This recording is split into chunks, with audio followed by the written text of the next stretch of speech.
ఇది మా ప్రీతం గారు తీశాడు. ఇది నా లవర్. కుక్కలు పారిపోతాయి తుఫాన్ వస్తే, ఆ ఏరియాలో ఉండవు. నాన్న, డాడీకి సీరియస్గా ఉందిరా, అర్జెంటుగా మీ పైసలు బ్యాంక్ నుంచి తీసుకునేరా. సరేనమ్మా.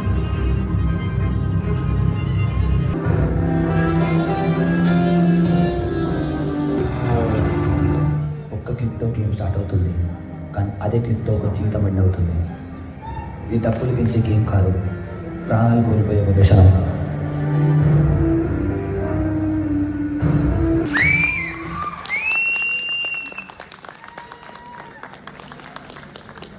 సినిమా, షార్ట్ ఫిల్మ్ ఏదైనా కానీ 3 భాగాలుగా తీయాలి.